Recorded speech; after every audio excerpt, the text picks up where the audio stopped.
अगर आप भी एक ऐसे स्टूडेंट हैं जो पॉलिटेक्निक फर्स्ट सेमेस्टर में इस बार हैं और अप्लाइड फिजिक्स की अच्छी तैयारी करना चाहते हैं तो एग्ज़ाम में जाने से पहले ये प्रश्न ज़रूर तैयार करेंगे, क्योंकि ये प्रश्न आपके एग्ज़ाम के दृष्टिकोण से बहुत इंपॉर्टेंट है और कई बार आपके एग्ज़ाम्स में पूछा जा चुका है।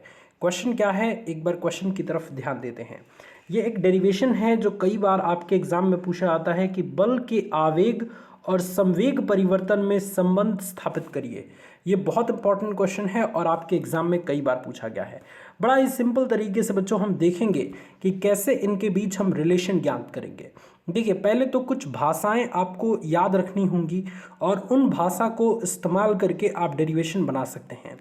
देखिए, अगर हम सिंपल से समझें तो इस पूरे फॉर्मूला को डिराइव करने के लिए एक तो हमें न्यूटन का दूसरा गति का दूसरा नियम F बराबर m इंटू ए वाला फॉर्मूला हमें पता होना चाहिए। एक त्वरण का फॉर्मूला A बराबर डेल्टा V बटा डेल्टा टी पता होना चाहिए, है ना। और एक आवेग का फॉर्मूला I बराबर F इंटू टी पता होना चाहिए। अगर ये तीनों फॉर्मूला आपको पहले से पता है तो बड़ा आसानी से आप इस डेरिवेशन को सॉल्व कर लेंगे। अब आइए हम इस डेरिवेशन को अच्छे से सॉल्व करते हैं। तो यहाँ से हम इसकी भाषा को बनाने की कोशिश करेंगे कि माना कोई बल F m द्रव्यमान की किसी वस्तु पर अल्प समय डेल्टा टी तक कार्य कर रहा है।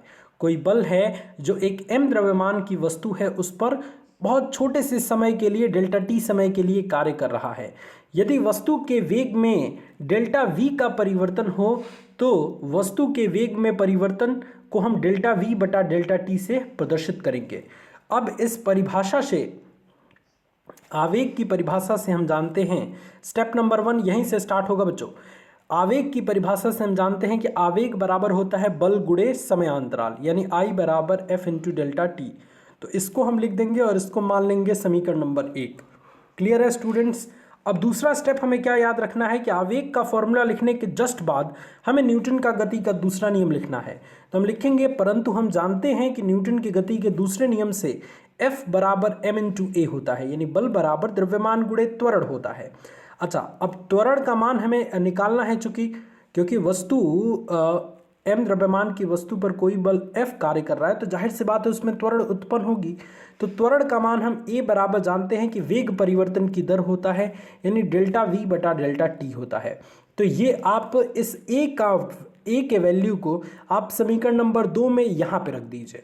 अब समीकरण नंबर 2 में वहाँ पे जैसे ही आप रखेंगे तो हम यहाँ पे लिखेंगे नीचे से, यहाँ पे देखिए बच्चों, आप यहाँ से लिखेंगे कि समीकरण नंबर 2 से अब 2 में जैसे ही आप F इज इक्वल्स टू, समीकरण नंबर 2 क्या है, F is equals to m into A, तो F बराबर m और इंटू ए की जगह पे डेल्टा V बटा डेल्टा टी रख दिया। यहाँ तक किसी को कोई डाउट?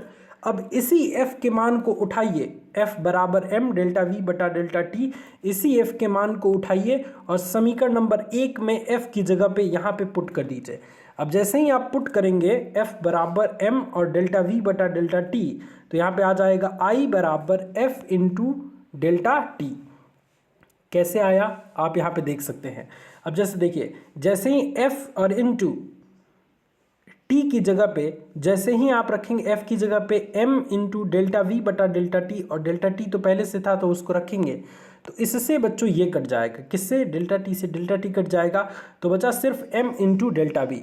तो I बराबर क्या बच्चों, बचा बच्चों, तो ये बचा I बराबर m इंटू डेल्टा वी, और m इंटू वी क्या होता है, द्रव्यमान एवं वेग के गुणनफल को संवेग कहते हैं, और चूंकि वेग परिवर्तन है इसलिए संवेग परिवर्तन ये हो जाएगा। तो I बराबर f इंटू डेल्टा टी और बराबर m इंटू डेल्टा वी को हम लिख सकते हैं डेल्टा p। तो यहाँ पे आ गया I बराबर f इंटू डेल्टा टी बराबर डेल्टा p, और यहाँ पे एक स्टेटमेंट हम यहाँ पे जोड़ देंगे कि किसी बल का आवेग उसके द्वारा वस्तु में उत्पन्न संवेग परिवर्तन के बराबर होता है। और इस तरीके से अगर कोई पूछेगा कि आवेग और संवेग परिवर्तन में क्या संबंध होता है, तो आप लिखेंगे कि किसी वस्तु का आवेग उसके द्वारा वस्तु में उत्पन्न संवेग परिवर्तन के बराबर होता है, यानी I बराबर डेल्टा पी होता है। तो इसमें बच्चों देखिए कुछ ही स्टेप बस आपको याद रखना है। नंबर 1 स्टेप नंबर 1 क्या करना है, आवेग का आपको फॉर्मूला लिख देना है। ठीक है। नंबर 2 स्टेप, अब आवेग का फॉर्मूला लिखने के बाद ये स्टेप में काउंट नहीं होगा, बल का फॉर्मूला और त्वरण का फॉर्मूला आपको लिख के बल के रूप में त्वरण का मान निकाल लेना है। अब इस f के वैल्यू को उठा के, स्टेप नंबर 2 क्या होगा बच्चों, f के वैल्यू को उठा के समीकरण नंबर 1 में पुट कर देना है और पुट करने के बाद आपका i का मान निकल के आ जाएगा। सो स्टेप नंबर 1, i बराबर f इंटू डेल्टा टी। अब f का मान हम डेल्टा v के पद में निकाल लेंगे और उसी f के वैल्यू को उठा के समीकरण नंबर 1 में रख देंगे, आंसर निकल के आ जाएगा। तो इसे एक बार ट्राई करिए, अगर होता है तो कमेंट में यस लिख के जरूर आइए। होमवर्क के तौर पे मैं कुछ प्रश्न आपको देना चाहूँगा, HW ध्यान से नोट करिएगा ताकि आप कमेंट में इसका जवाब दे पाएँ। सबसे पहला HW, आवेग की विमीय सूत्र लिख के आप कमेंट में बताएंगे और संवेग का विमीय सूत्र आप कमेंट में लिख के बताएंगे। यह आज का आपका होमवर्क है, आप कमेंट में इसका आंसर ज़रूर दीजिएगा। मिलेंगे नेक्स्ट वीडियो में, तब तक के लिए पढ़ते रहिए और सेमेस्टर की अच्छी तैयारी करते रहिए। Thank you so much.